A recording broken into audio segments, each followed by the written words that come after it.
sih kalian menyadari bahwa dalam kehidupan bermasyarakat, kita tidak pernah berada dalam posisi yang benar-benar setara? Ada yang berada di puncak karena otoritasnya, dan ada yang berada di dasar karena keterbatasannya.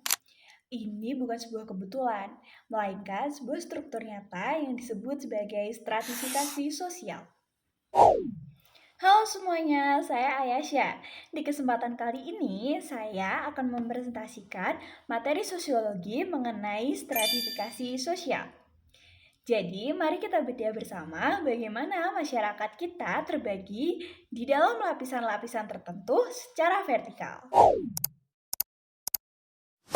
Secara etimolog, istilah stratifikasi sosial berasal dari bahasa Latin, yaitu stratum yang berarti lapisan dan socius yang berarti teman atau masyarakat.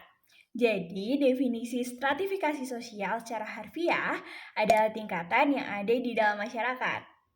Menurut sosiolog Sujono Sukanto, stratifikasi sosial adalah perbedaan posisi seseorang atau sekelompok orang dalam kedudukan yang berbeda-beda secara vertikal. Berikutnya, kita akan membahas mengenai dasar stratifikasi sosial. Dasar terbentuknya stratifikasi sosial di dalam masyarakat disebabkan oleh adanya sesuatu yang lebih dihargai, baik itu dimensi kekuasaan, hak istimewa, maupun prestasi. Sujono Sukanto mengemukakan ada 4 dasar utama stratifikasi sosial. Yang pertama ada kekayaan atau capital, menempatkan orang-orang kaya pada lapisan atas, yang berkaitan dengan pendapatan, kepemilikan tanah yang luas, atau bahkan mobil mewah. Yang kedua ada kekuasaan atau power. Anggota masyarakat yang mempunyai kekuasaan dan wewenang terbesar akan menempati lapisan sosial yang paling atas.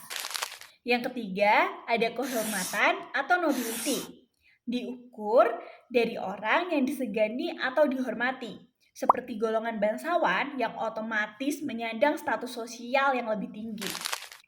Yang keempat, ada pendidikan atau education. Masyarakat sekarang lebih menghargai ilmu pengetahuan. Orang yang berpendidikan tinggi otomatis menempati lapisan sosial yang lebih tinggi daripada orang yang berpendidikan rendah. Oke, mari kita masuk ke pembahasan yang ketiga, yaitu sifat-sifat dari stratifikasi sosial. Menurut Sujono Sukanto, berdasarkan sifatnya, stratifikasi sosial dibedakan menjadi 3. Yang pertama, ada stratifikasi sosial terbuka, di mana terdapat kesempatan bagi setiap anggota masyarakat untuk berusaha dengan kecakapannya sendiri untuk naik lapisan, atau malah jatuh ke lapisan bawah. Yang kedua, ada stratifikasi sosial tertutup. Sifatnya diskriminatif dan membatasi mobilitas vertikal. Kedudukannya hanya ditentukan oleh kelahiran, seperti sistem kasta di India atau sistem apartheid di Afrika Selatan.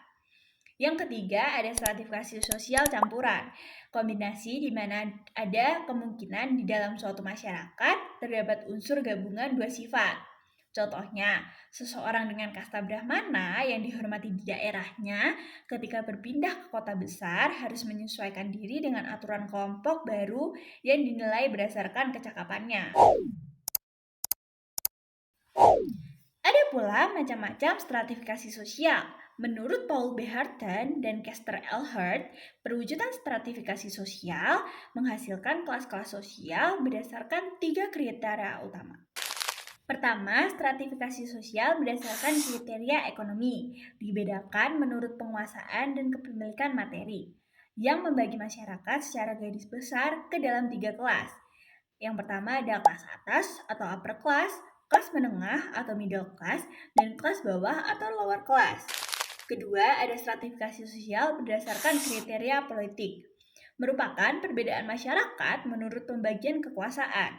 Menurut McIver, ada 3 pola umum sistem kekuasaan, yaitu tipe kasta yang kaku, tipe orgialis yang didominasi kelompok tertentu, dan tipe demokratis, di mana garis pemisah antar lapisannya bersifat mobile atau terus bergerak.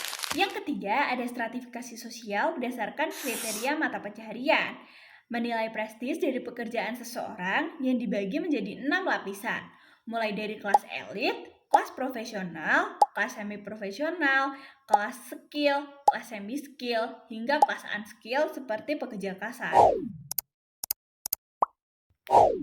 Jadi, mengapa sih struktur ini ada?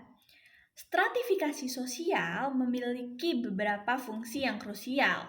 Di antaranya, sebagai distribusi hak-hak istimewa yang objektif, penentu kegiatan muda sukan yang bertukar kependudukan, hingga sebagai alat solidaritas di antara individu atau kelompok yang menduduki sistem sosial yang sama. Demikian presentasi dari saya mengenai materi stratifikasi sosial ini. Semoga penjelasan ini dapat dipahami dengan baik. Terima kasih atas perhatiannya. Sampai jumpa.